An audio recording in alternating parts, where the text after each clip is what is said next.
مسیح یسوع کے عظیم بابرکت اور جلالی نام میں آپ سب کو سلام۔ سب خوش ہیں؟ ہاللیلویا۔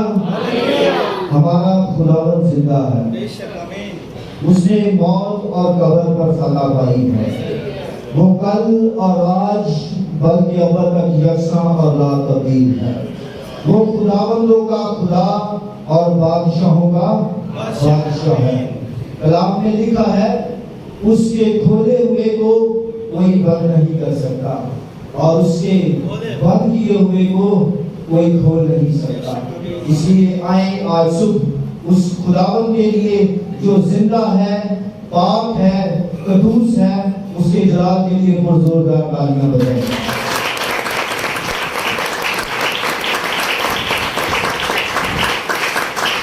ہاللیلویا۔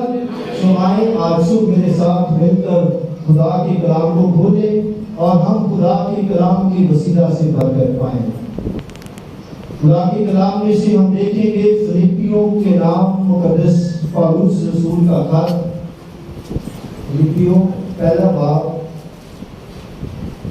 اور اس کی 21ویں آیت میں مردوم ہے، کیونکہ زندہ رہنا میرے لیے مسیح ہے اور مرنا نفع۔ خدا کے کلام کا پڑھا اور سنا جانا ہم سب کے لیے باعث برکت ہو، آمین۔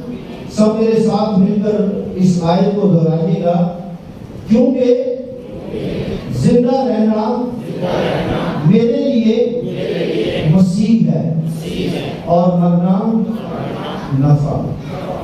میں جب اس آیت پر غور کر رہا تھا تو مقدس پالوس رسول کے ان الفاظوں نے مجھے بڑی تقویت کی۔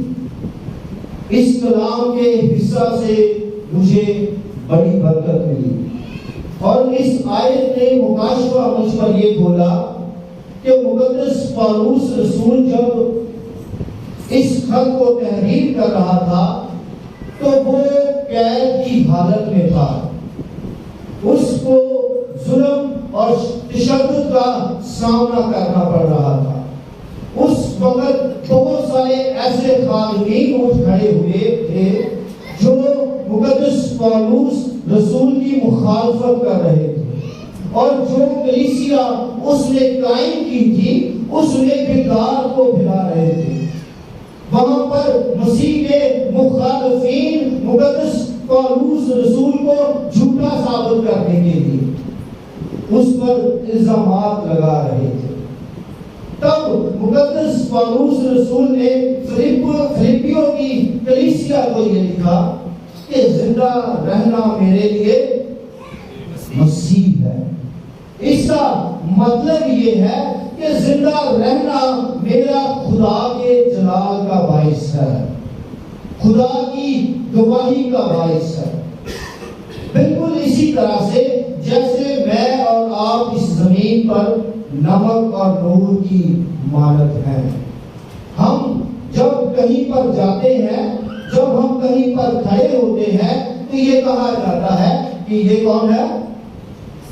یہ مسیح ہے، یہ مسیح ہے، یعنی ہم مسیح کی گواہی کا باعث بنتے ہیں۔ اس لیے زندہ رہنا میرا مسیح ہے، یعنی خدا کے جلال اور اس کی گواہی کا باعث ہے۔ اور پالوس رسول نے جب یہ لکھا اس وقت وہ قید کی حالت میں تھا اور اس نے یہ تحریر کیا کہ زندہ رہنا تو میرے لیے مسیح ہے، یعنی گواہی ہے، لیکن مرنا نفع ہے۔ ہاللیلویا۔ مرنا کیا ہے؟ نفع ہے۔ نفع کا مطلب فائدہ ہے۔ فائدہ کیا ہے؟ کہ یہاں تو میں مسیح کو دھندلا سا دیکھتا ہوں لیکن وہاں پر روبرو دیکھوں گا۔ ہاللیلویا۔ وہاں پر میں خدا کے جلال کے تخت کے سامنے مسیح کے ساتھ خدا کی دہنی طرف بیٹھ کر، ہاللیلویا، وہاں پر خدا کے جلال کے تخت کے سامنے 24 بزرگ، 4 جاندار اور کروڑوں فرشتگان کے ساتھ مل کر خدا کے نام کو جلال دوں گا اور کیا کہوں گا؟ ہاللیلویا۔